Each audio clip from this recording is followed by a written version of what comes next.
Break के बाद आप सभी का एक बार फिर स्वागत है। सीधे लिए चलते हैं आपको हल्का हलचल में। इस खास प्रोग्राम में हम आपको रोज सुबह सुबह आपके हल्के में लाइव लेकर जाते हैं और बताते हैं कि आपके हल्के में क्या कुछ खास तस्वीरें देखने को मिलेंगी। तो चलिए सीधे रुक कर लेते हैं कालावाली का, जहां से जगदीश प्रजापति हमारे साथ जुड़ गए हैं और पलवल से प्रवीण आहूजा हमारे साथ जुड़ गए हैं। रुक कर लेते हैं पलवल का। प्रवीण आहूजा जी, आज आपके हल्के में क्या कुछ खास तस्वीरें देखने को मिलेंगी?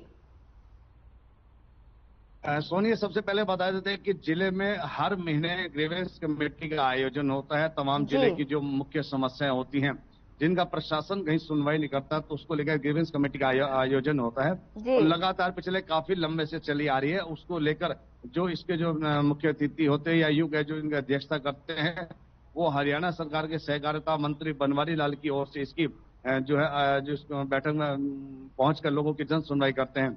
उसी तरह इस बार इस बैठक का आयोजन जो है वो 12 जनवरी को पलवल के लघु सचिवालय में होने जा रहा है, जहां तमाम लोगों की जन सुनवाई भी होगी, लोगों से बातचीत भी की जाएगी। लोगों की जो प्रमुख समस्या है, जिनका लंबे समय से कोई उनका निदान नहीं हो पाया या यूं उनकी समस्या का कोई हल नहीं हो पाया, तो उसको लेकर ग्रीवेंस कमेटी का जो है आयोजन होगा। तमाम अधिकारी वहां पर मौजूद रहेंगे और अधिकारियों के सामने तमाम लोगों की वहां पर सुनवाई होती है और लोगों से बातचीत भी की जाती है और तमाम लोगों के जो तमाम अधिकारी उनको मौके पर आदेश भी जारी किए जाते हैं कि वह अपनी कार्रवाई को पूरा करें। पिछली बार की बैठक में एक अधिकारी को भी सस्पेंड कर दिया गया था, तो तमाम जो अधिकारी काम नहीं कर पा रहे, तो उनके खिलाफ जो सहकारिता मंत्री इस बार भी एक्शन के मोड में नजर आ रहे हैं। और इसी तरह 12 जनवरी को बैठक का आयोजन किया जाएगा, जिसको लेकर तमाम प्रशासन की ओर से तैयारियां कर ली गई है।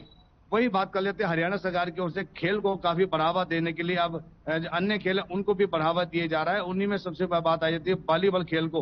वॉलीबॉल खेल को लेकर हरियाणा सरकार ने खेल खेल की भावना को बढ़ाते हुए बच्चों को प्रोत्साहित और आगे करने के लिए अब जिले में जो है वॉलीबॉल की प्रतियोगिता का आयोजन होगा। सबसे बड़ी बात है, इसका चयन जो है 15 जनवरी से चयन होगा और 18 तारीख से लेकर 12 फरवरी तक महाराष्ट्र के पुणे शहर में इसका जो कार्यक्रम आयोजित होगा, वहां एक बहुत बड़े स्केल पर जो उसका वॉलीबॉल की प्रतियोगिता होगी।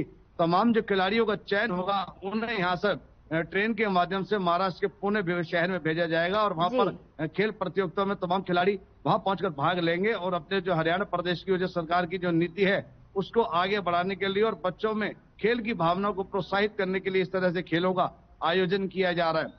वहीं बात कर लेते हैं मकर संक्रांति और लोहड़ी के उत्सव को लेकर पूरे जिले में तमाम जो सामाजिक संस्थाएं, खास करके जो सामाजिक जो अपने संगठन के लोग हैं और इसके अलावा जो राजनीतिक पार्टियां हैं, वो इस उत्सव को मनाने के लिए अभी से अपने जो पदाधिकारी या यूं के साथियों के साथ मिलकर जगह जगह लोगों को इकट्ठा कर रहे हैं कि इस उत्सव को मनाना है। खास करके 22 जनवरी जो कि अयोध्या में श्री राम जी के प्राण प्रतिष्ठा कार्यक्रम को लेकर भी एक सबसे बड़ा जो उनके पास मुद्दा है वो भी, और उसके साथ मकर संक्रांति और लोहड़ी के पावन उत्सव को लेकर तमाम जो तैयारियां वो लगातार शुरू हो गई है। संगठन भी एकजुट हो गया और मिलकर इसको बड़े धूमधाम से मनाना चाहते हैं कि वर्ष का त्योहार है और मकर संक्रांति भी वर्ष में एक बार आती है, इसी तरह लोहड़ी का उत्सव भी वर्ष में एक बार आता है। तो इस तरह के त्योहारों को मनाने के लिए अब तमाम जो राजनीतिक पार्टियां वो भी कहीं कसर नहीं छोड़ रही है, क्योंकि चुनावी माहौल है, चुनाव नजदीक आने वाले हैं, तो उसको लेकर चाहते हैं समय तमाम पार्टियां चाह रही हैं कि लोगों से सीधा संवाद किया जा सके, किसी न किसी उत्सव के बहाने से लोगों को बुलाया जाए और लोगों से उनकी बातचीत की जाए ताकि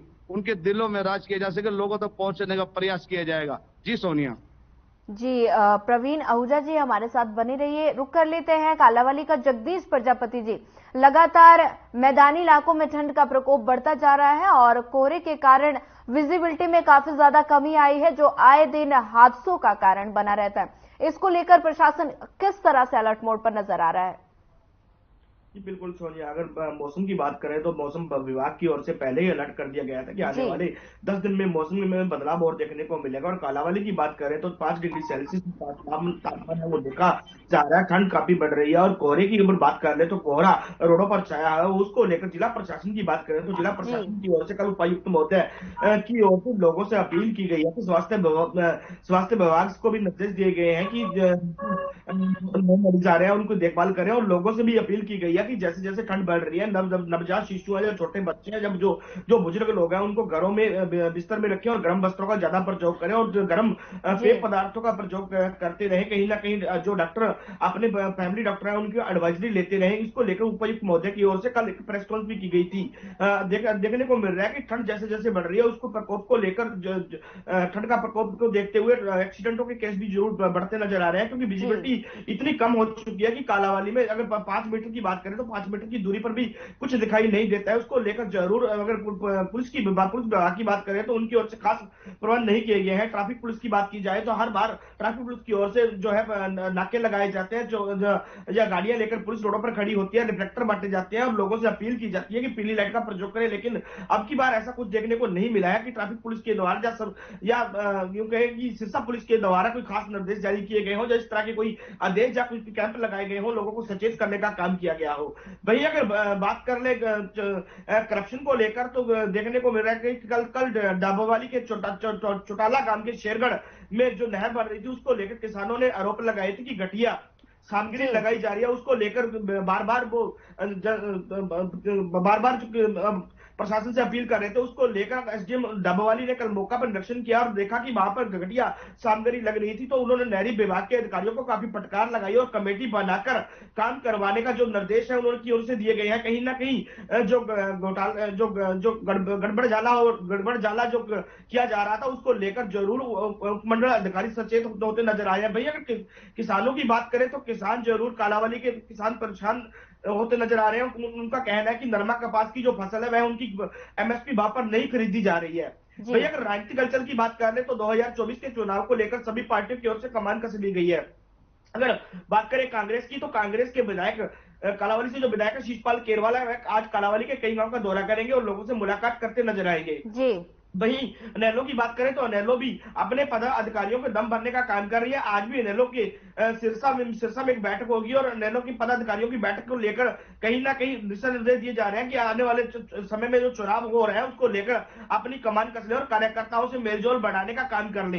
भाई अगर भाजपा की बात करें तो भाजपा के पूर्व में विधायक रहे सरदार बलकौर सिंह गांव-गांव जाकर लोगों से मुलाकात कर रहे हैं। जो लोग उनसे पहले में रुष्ट रहे थे उनको मनाने का काम उनकी ओर से किया जा रहा है। आम आदमी पार्टी की बात करें तो आम आदमी पार्टी की राजेंद्र सिंह देशू जोधा, कविता नागर और सरोज मानव डोर टू डोर जाती नजर आ रही है, लोगों से मुलाकात करते नजर आ रहे हैं और लोगों का सहयोग भी उनको काफी देखने को मिल रहा है। भाई अगर बात कर ले, अगर महंगाई की बात कर ले तो महंगाई की दिन प्रतिदिन बढ़ती नजर आ रही है। अगर सब्जी की बात करें तो सब्जी के दाम काफी आसमान छू गए हैं। 50 से 60% जो सब्जी के भाव आसमान छू गए हैं, क्योंकि कोल्ड स्टोरों में सब्जियां जो लोगों ने स्टोर कर लिया। कहीं नहीं कालाबाजारी का धंधा है जो कालावाली में जोरों पर चल रहा है, उसको लेकर बार बार लोगों ने अपील भी की है कि कोल्ड स्टोरों पर छापामारी की जाए और सब्जी के जो भाव है उनको निर्धारित किया जाए। इसको लेकर जो प्रशासन से बार बार मांग करते लोग नजर आ रहे हैं। जी सोनिया।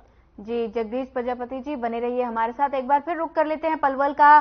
प्रवीण आहूजा जी, लगातार सर्दी बढ़ती जा रही है जिसको लेकर बेसहारा लोग रैन बसेरों का ठिकाना ढूंढ रहे हैं। इसमें प्रशासन की ओर से रैन बसेरों में सर्दी से बचने के लिए बेसहारा लोगों के लिए प्रशासन किस तरह से अलर्ट मोड पर है, किस तरह से व्यवस्थाएं प्रशासन की ओर से रैन बसेरों में की गई हैं?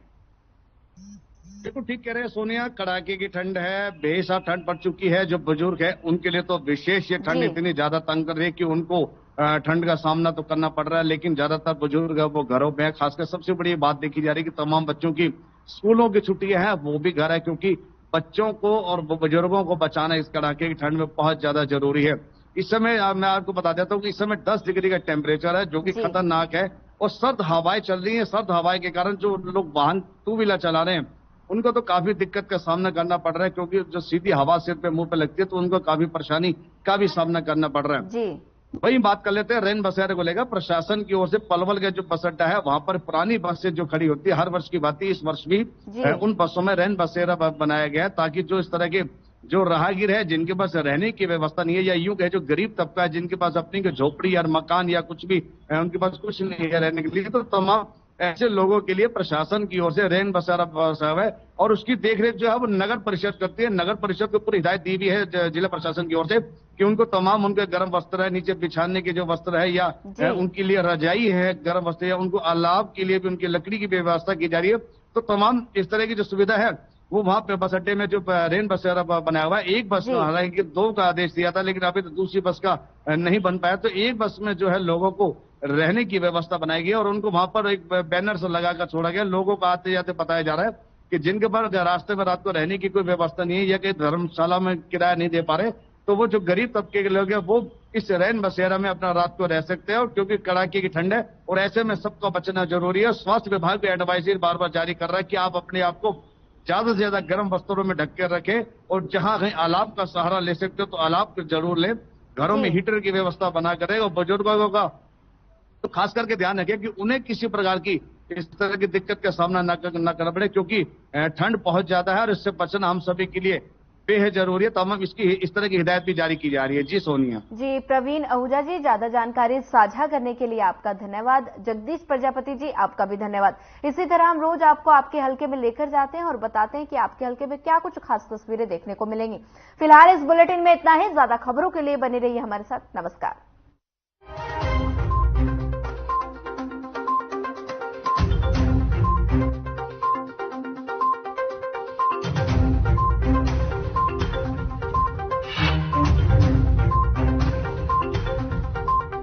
Really fast.